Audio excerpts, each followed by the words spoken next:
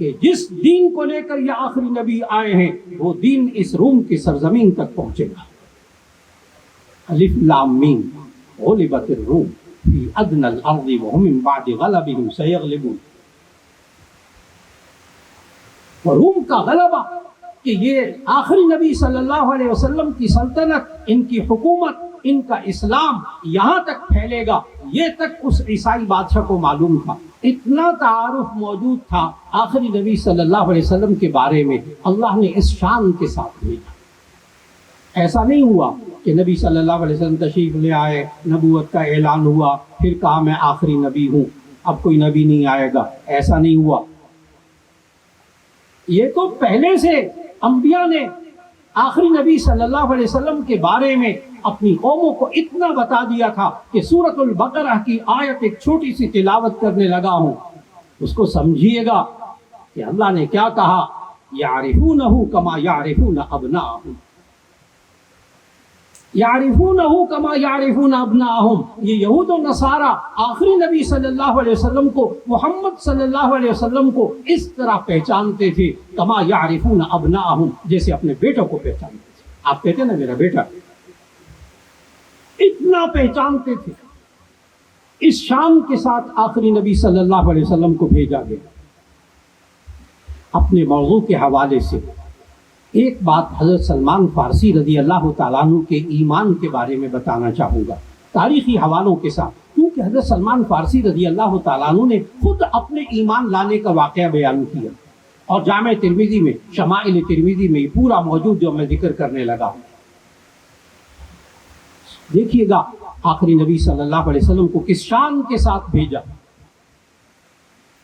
حضرت سلمان فارسی رضی اللہ تعالیٰ عنہ کہتے ہیں میں فارس کا رہنے والا تھا، ایران کا پرانا نام فارس۔ یہ مجوسی تھے، آتش پرست تھے، سورج کی پوجا کرتے تھے۔ اس دور میں ایران کا جو جھنڈا ہوتا تھا اس پر سورج بنا ہوتا تھا، یعنی انہوں نے اپنے خدا کی تصویر لگائی ہوئی تھی جھنڈے میں۔ مجوسی تھے، آتش پرست، آریہ مذہب۔ کہتے ہیں میں نے اس دور میں آپ صلی اللہ علیہ وسلم کی پیدائش سے بھی پہلے کی یہ بات عرض کرنے لگا ہوں۔ سلمان فارسی کہتے ہیں میں نے اللہ پر ایمان قبول کیا، اور اس وقت کے جو نبی تھے حضرت عیسیٰ علیہ السلام، میں ان پر ایمان لایا، یا مشرک سے مومن ہو گئے اس دور میں۔ حضرت سلمان فارسی کہتے ہیں میں نے عیسائی مذہب اختیار کر لیا، اور پھر اس کے بعد میں اپنے ایران کو چھوڑ کر، اپنے فارس علاقے کو چھوڑ کر میں چلا گیا عراق کے اندر موصل کے علاقے میں۔ آج کل آپ سب لوگ یہ نام سنتے ہیں بار بار، تو عراق کے علاقے موصل میں چلا گیا، وہاں ایک پادری کے پاس رہتا رہا۔ بہت مختصر کرنے لگا ہوں واقعہ۔ اس پادری کا پاس رہتے رہے، جب انتقال ہونے لگا تو پادری کا، تو میں نے کہا میں کہاں جاؤں؟ اس نے کہا کہ اب نصیبین کے علاقے میں، وہاں ایک بہت بڑا پادری ہے عراق میں، وہاں چلے جاؤ۔ کہتے میں وہاں چلا گیا، وہاں رہتا رہا۔ اس کا بھی جب انتقال ہونے لگا تو پھر میں نے پوچھا اب میں تمہارے بعد کہاں جاؤں؟ اس نے کہا عموریہ، شام میں، فلسطین میں ایک بہت بڑا راہب ہے، انجیل کا ماہر ہے، اب تم اس کے پاس چلے جاؤ۔ یہ اس کے پاس جا کر رہنے لگ گئے، یہاں تک کہ وہ جب بوڑھا ہو گیا وہ بھی مرنے لگا۔ تو انہوں نے پوچھا اب میں کہاں جاؤں؟ آخر میں بتاؤں گا کہ اتنے پادریوں کے پاس اتنا وقت گزار کر حضرت سلمان فارسی کی عمر کتنی تھی، وہ ذرا ابھی ٹھہر کر عرض کرتا ہوں۔ حضرت سلمان فارسی رضی اللہ تعالیٰ عنہ کہتے ہیں میں عموریہ کے پادری کے پاس رہنے لگا، وہ بھی بڑا ماہر تھا انجیل کا اور تورات و زبور کا، تو میں اس کے پاس رہنے لگا۔ جب وہ بھی انتقال کرنے لگا تو میں نے کہا اب کہاں جاؤں؟ اب حضرت سلمان فارسی رضی اللہ تعالیٰ عنہ کا بیان سنیے۔ کہنے لگے اس عموریہ کے پادری نے کہا اب کہیں نہ جانا، اب آخری نبی کے آنے کا وقت ہو گیا ہے۔ اور حضرت سلمان فارسی رضی اللہ تعالیٰ عنہ کا بیان سنانے لگا ہوں۔ حضرت سلمان فارسی کہتے اس عموریہ کے پادری نے کہا میں 3 نشانیاں بتاتا ہوں آخری نبی صلی اللہ علیہ وسلم کی۔ نمبر 1، وہ کھجوروں والی پتھریلی زمین میں آئیں گے، کھجوروں والی پتھریلی زمین میں آئیں گے۔ نمبر 2، وہ صدقہ نہیں کھائیں گے، وہ ہدیہ کھائیں گے، صدقہ نہیں کھائیں گے۔ یہ بات نبی صلی اللہ علیہ وسلم نے خود بتائی، صحیح مسلم میں حدیث موجود ہے۔ نبی صلی اللہ علیہ وسلم نے فرمایا لا تحل الصدقۃ لمحمد ولا لآل محمد صلی اللہ علیہ وسلم، کہ صدقہ یہ محمد صلی اللہ علیہ وسلم کے لیے اور آل محمد کے لیے حلال نہیں. اور وجہ بھی بتائی وہاں حدیث میں نبی صلی اللہ علیہ وسلم نے خود بتائی، انما ہی من اوساخ اموال الناس، یہ لوگوں کے مال کا میل کچیل ہوتا ہے. یہ زکوٰۃ جب ادا کرتے ہیں تو لوگوں کا مال پاک ہو جاتا ہے، اور نکلنے والی چیز یہ لوگوں کے مال کا میل کچیل ہوتی ہے. یہی وجہ ہے، میں عرض کرتا چلوں کہ زکوٰۃ کا پیسہ اس لیے نبی صلی اللہ علیہ وسلم نے مسجد میں خرچنے سے منع کیا. اور میں مبارکباد پیش کروں گا یہاں مسجد انتظامیہ کو کہ انہوں نے سارا پروگرام جو بھی مجھے بتایا اور لکھ کر بھی آپ کے پاس آیا، ان تمام کاموں میں زکوٰۃ کا پیسہ خرچ ہو سکتا ہے. ڈسپینسری پہ خرچ ہو سکتا ہے، آپ ادویات پہ خرچ کر سکتے ہیں، آپ اور چیزوں پہ، فلاحی کاموں میں آپ خرچ کر سکتے ہیں. جہاں انسان مالک ہوتا ہے وہاں آپ خرچ کر سکتے ہیں. اور وہ اللہ تعالیٰ نے سورہ توبہ کی آیت نمبر 60 میں زکوٰۃ کے 8 مصرف بتائے. سورہ توبہ آیت نمبر 60، اس کے اندر اللہ نے 8 مصرف بتائے کہ آپ ان جگہوں میں زکوٰۃ خرچ کر سکتے ہیں، لیکن مسجد میں زکوٰۃ نہیں لگا سکتے، کیونکہ مسجد وقف ہے اللہ کے لیے اور اللہ کو آپ زکوٰۃ نہیں دے سکتے. محمد صلی اللہ علیہ وسلم کو زکوٰۃ نہیں دے سکتے، آل محمد کو زکوٰۃ نہیں دے سکتے. تو اس اموریہ کے پادری نے یہ بات کہی کہ دوسری پہلی نشانی کھجوروں والی پتھریلی زمین میں آئیں گے. نمبر 2 وہ ہدیہ کھائیں گے، صدقہ نہیں کھائیں گے. نمبر 3 ان کے دونوں کندھوں کے درمیان مہر نبوت ہوگی. یہ 3 نشانیاں بتائیں. حضرت سلمان فارسی رضی اللہ تعالیٰ عنہ کہتے ہیں کہ میں اس شام کے فلسطین کے علاقے میں ایک مکے کا، اس وقت انہوں نے کہا تھا بکہ مکے کا پرانا نام، بکہ مکے کا پرانا نام قرآن مجید میں بھی آتا ہے. ان اول بیت وضع للناس للذی ببکۃ مبارکہ، تو بکہ مکے کا پرانا نام. کہ بکے کا ایک قافلہ، یعنی مکے کا ایک قافلہ بنو کلب کا آیا تو میں اس کے ساتھ مکے آ گیا. اور پھر انہوں نے کہا کہ یثرب مدینہ منورہ کا پرانا نام، مدینہ شریف کا پرانا نام یثرب، یہ بھی قرآن مجید میں آیا، یا اہل یثرب لا مقام لکم فرجعوا، یثرب مدینے کا پرانا نام. تو یہ یثرب کے علاقے سے یہودیوں کا ایک تاجروں کا بڑا قافلہ آیا بنو نذیر کا. تو بنو نذیر قبیلہ بہت بڑا یہودی تاجروں کا قافلہ تھا، بڑا مالدار. یہ مکے آیا تو یہ مکے والے بنو کلب نے دھوکے سے غلام بنا کر مجھے بیچ دیا، میرے مال پر قبضہ کر لیا. چنانچہ حضرت سلمان فارسی کو اللہ نے لانا تھا، حضرت سلمان فارسی یثرب مدینہ میں آ گئے اور یہودی کے ہاں غلام بن کر پھر کام کرتے رہے. حضرت سلمان فارسی کہتے ہیں، اب موضوع کی طرف آ رہا ہوں توجہ سے جی. حضرت سلمان فارسی کہتے ہیں میں ایک دن میں کام کر رہا تھا، کھجوروں کے درخت پر کھجوریں اتار رہا تھا. اب یہاں سے میں شمائل ترمذی کی روایت، چونکہ علماء موجود ہیں ماشاءاللہ، اب یہاں سے آ کے شمائل ترمذی کی روایت کا ترجمہ میں عرض کرنے لگا ہوں. حضرت سلمان فارسی کہتے ہیں میں کھجور کے درخت پہ کھجوریں اتار رہا تھا چڑھا ہوا، تو نیچے سے آوازیں آئیں کہ کوئی صاحب تشریف لائے قباء میں. آپ حضرات سیرت کا مطالعہ رکھتے ہیں کہ نبی کریم صلی اللہ علیہ وسلم ہجرت کر کے سب سے پہلے قباء کے علاقے میں آئے، وہیں سب سے پہلی مسجد قباء بھی بنائی. تو میں نے سنا کہ ایک صاحب تشریف لائے ہیں، وہ یہ کہہ رہے ہیں کہ میں آخری نبی ہوں اللہ کا اور قباء کے علاقے میں ہے. تو سلمان فارسی کہتے ہیں میں نے دل میں کہا کہ کھجوروں والی پتھریلی زمین تو یہ نہیں ہے. اب وہ 3 نشانیاں ذہن میں رکھیے گا. کھجوروں والی پتھریلی زمین تو یہی ہے. کہنے لگے میں بڑی مشکل سے، بڑی طویل بات ہے، بڑی مشکل سے وہ یہودی آقا کو راضی کر کے تو میں ایک تھال میں کھجوریں لے کر قباء کے علاقے میں آیا اور اللہ کے رسول صلی اللہ علیہ وسلم کو پیش کی، اور میں نے کہا میں آپ کے لیے کھجوریں لے کر آیا ہوں. نبی صلی اللہ علیہ وسلم نے پوچھا کیسی کھجوریں ہیں؟ حضرت سلمان فارسی نے کہا یہ آپ کے لیے صدقہ ہیں. ذرا میرے ذہن کے ساتھ ساتھ ذہن چلائیے گا. کہا کہ یہ صدقہ ہیں آپ کے لیے. نبی صلی اللہ علیہ وسلم نے فرمایا، شمائل ترمذی کی روایت علماء جانتے ہیں، نبی صلی اللہ علیہ وسلم نے فرمایا ادفعها فإنا لا نأكل الصدقہ، اسے ہٹا دو، ہم صدقہ نہیں کھاتے. سلمان فارسی کہتے ہیں میں واپس آ گیا. اگلے دن پھر میں کھجوریں تھال میں رکھ کے لے گیا اور عرض کیا اللہ کے رسول یہ قبول کیجئے. آپ صلی اللہ علیہ وسلم نے پوچھا یہ کس قسم کی کھجوریں ہیں؟ حضرت سلمان فارسی نے کہا یہ آپ کے لیے ہدیہ ہیں، صدقہ نہیں کھائیں گے، ہدیہ کھائیں گے، آپ کے لیے ہدیہ ہیں. نبی صلی اللہ علیہ وسلم نے فرمایا ہاں دسترخوان بچھاؤ، سب کھائیں گے ہم. وہ دسترخوان بچھایا، آپ کھجوریں کھانے لگے تو حضرت سلمان فارسی کہتے میں گھوم کر نبی صلی اللہ علیہ وسلم کے پیچھے آیا. آپ سمجھنا شروع کر دیجئے، گھوم کر نبی صلی اللہ علیہ وسلم کے پیچھے آیا. نبی صلی اللہ علیہ وسلم پہچان گئے. آپ صلی اللہ علیہ وسلم نے خود اپنے کرتے مبارک کے بٹن کھولے اور کرتے کو پیچھے کیا. میں نے مہر نبوت کو دیکھا اور مہر نبوت کو چوما اور میں نے اسلام قبول کر لیا. حضرت سلمان فارسی رضی اللہ تعالیٰ عنہ نے. اور تینوں نشانیاں مل گئیں. کھجوروں والی پتھریلی زمین، صدقہ نہیں کھائیں گے، ہدیہ کھائیں گے، دونوں کندھوں کے درمیان مہر نبوت ہوگی. میں نے تینوں نشانیاں پا کر اسلام قبول کر لیا. اس وقت حضرت سلمان فارسی رضی اللہ تعالیٰ عنہ کی عمر 90 سال تھی. اب آپ سمجھ گئے ہوں گے فلاں پادری کے پاس، فلاں کے پاس، فلاں کے پاس، فلاں کے پاس، جواب مل گیا آپ کو. 90 سال کی عمر میں اسلام قبول کیا حضرت سلمان فارسی خود کہتے ہیں.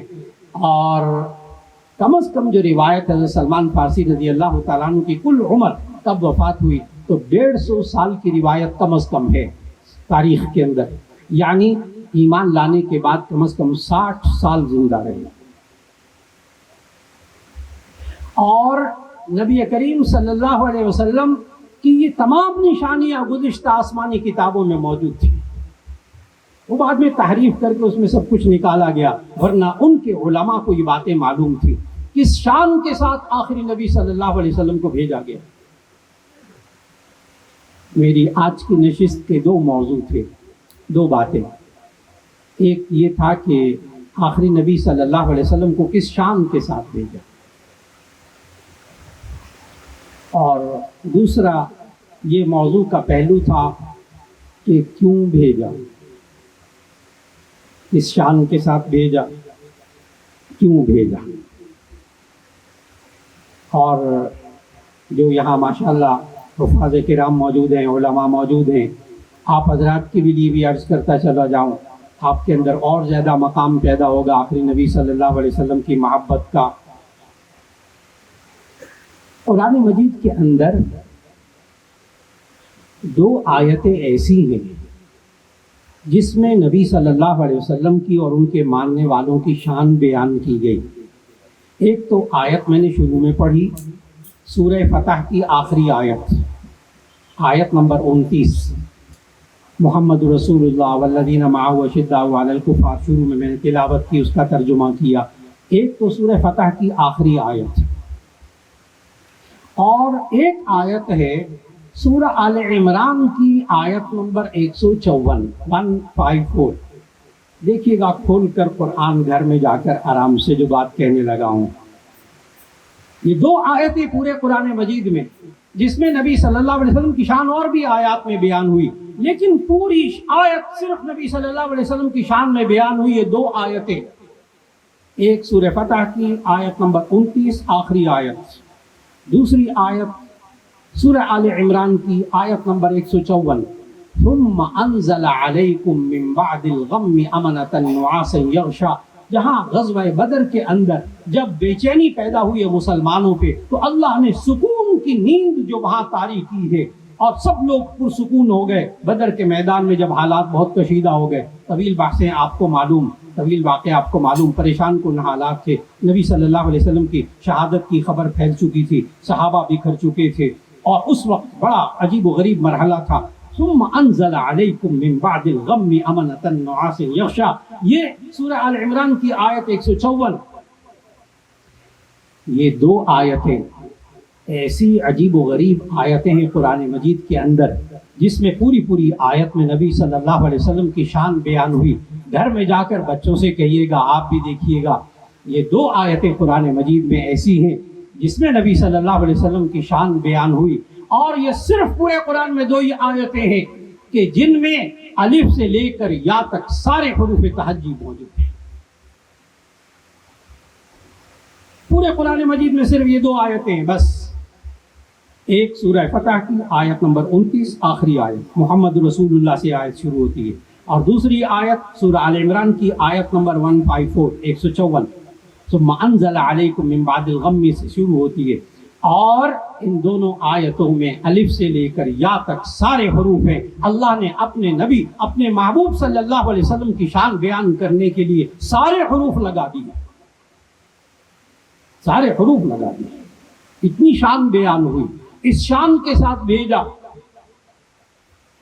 اب پہلو اس موضوع کا دوسرا رخ، کس لیے بھیجا؟ جتنا اچھی طرح آپ نے بہت سنا نبی صلی اللہ علیہ وسلم کی شان کو، درخواست ہے کہ اسی توجہ کے ساتھ اب یہ بھی سنیے گا کہ آخری نبی صلی اللہ علیہ وسلم کو اللہ تعالیٰ نے کیوں بھیجا، کس مقصد کے لیے بھیجا۔ اس کے لیے میں نے تلاوت کی شروع میں سورہ آل عمران کی آیت 164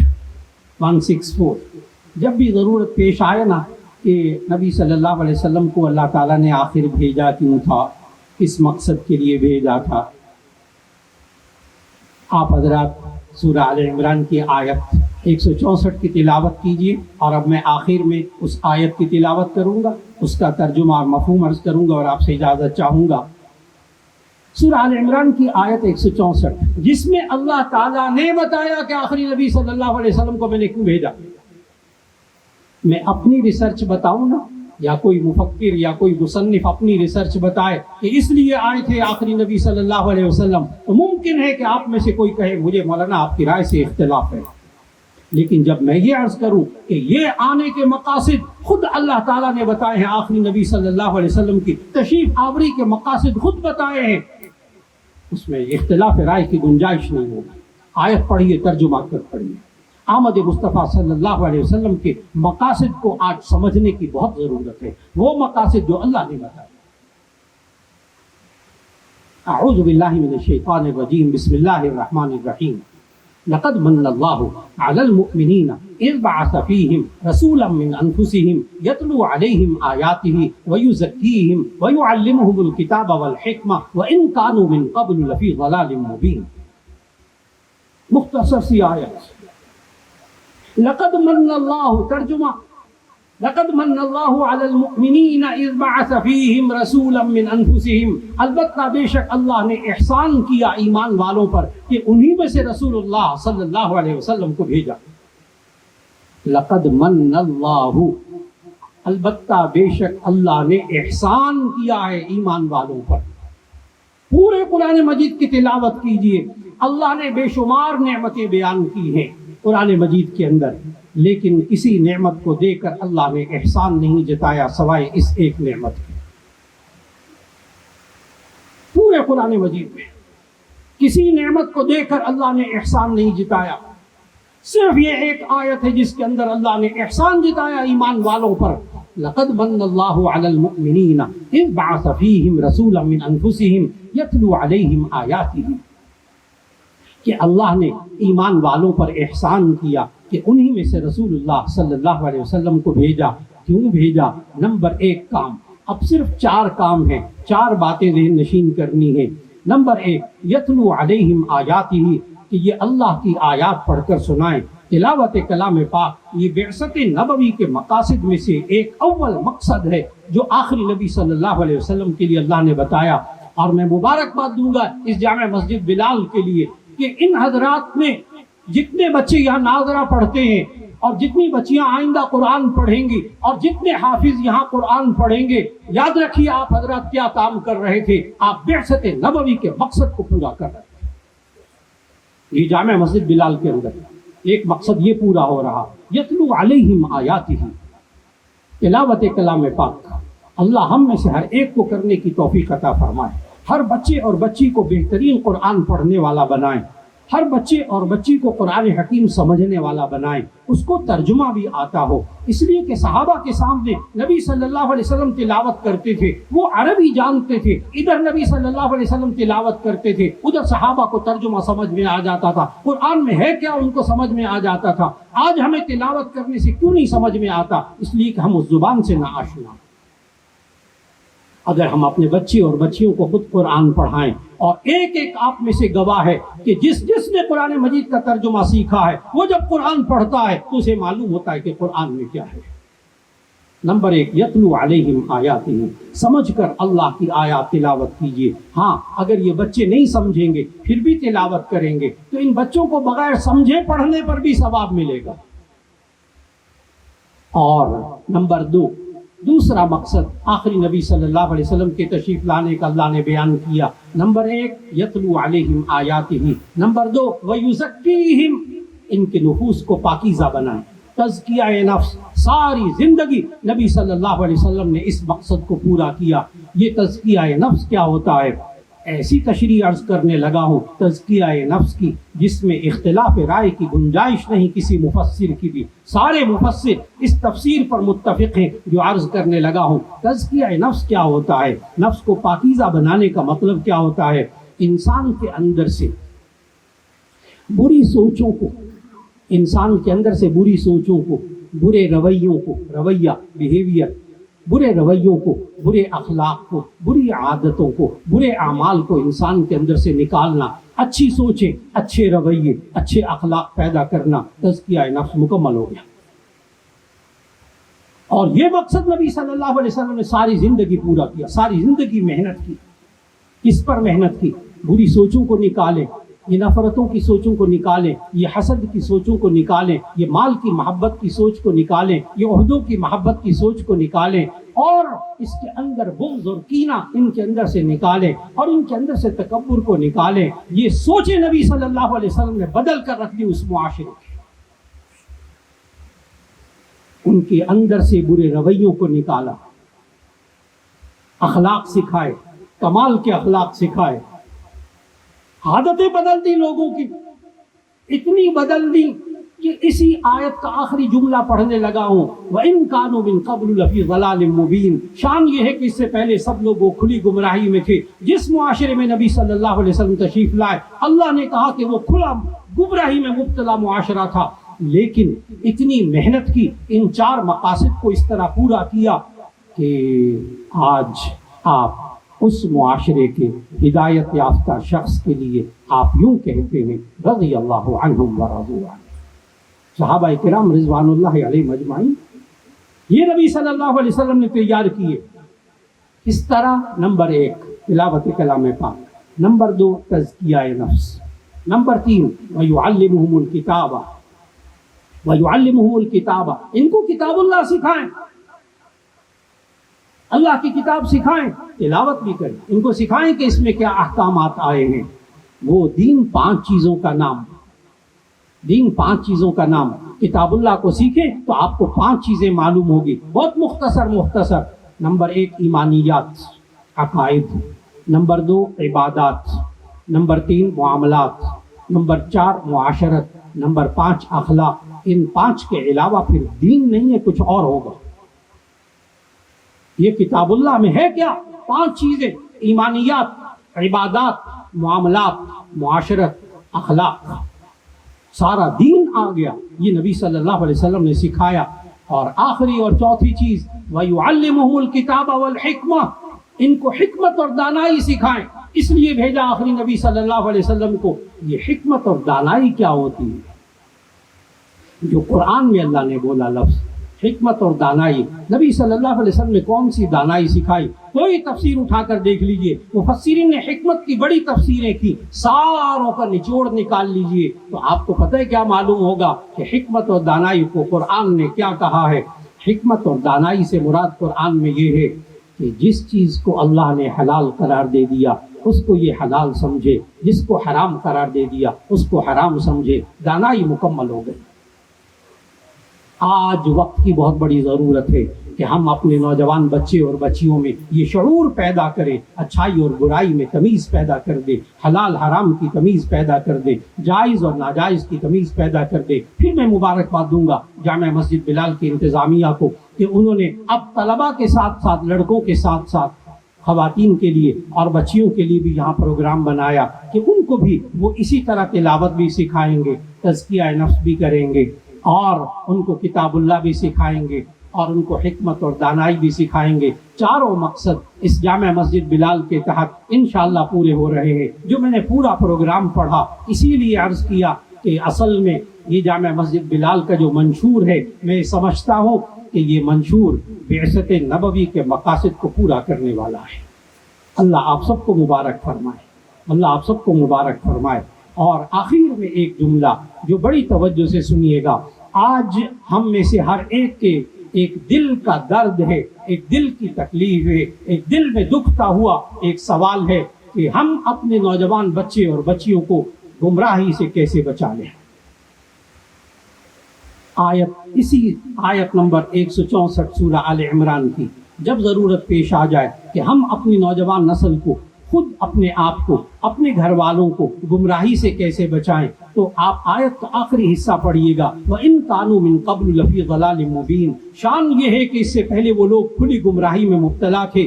نبی صلی اللہ علیہ وسلم نے ان کو گمراہی سے نکال کر ہدایت کی طرف کیسے لائے؟ 4 کام کر کے۔ 4 کام مشکل نہیں ہے، ہمت کیجئے، یہ جامع مسجد بلال کے ساتھ تعاون کیجئے۔ یہ چاروں مقصد پورے کر رہے ہیں۔ نمبر 1 تلاوت کلام پاک، اپنے بچے اور بچیوں کو تلاوت کی عادت ڈالیے۔ نمبر 2 وَيُعَلِّمُهُمُ الْكِتَابَ، ان کو کتاب اللہ سکھائیے۔ نمبر 3 تزکیہ نفس ان کا کیجئے۔ نمبر 4 ان کو حکمت اور دانائی سکھائیں۔ ایک بار پھر دعا ہے اللہ رب العزت جامع مسجد بلال کی انتظامیہ کو بعثت نبوی کے ان مقاصد کو اللہ پورا کرنے کی توفیق عطا فرما دے۔ وآخر دعوانا ان الحمد للہ رب العالمین۔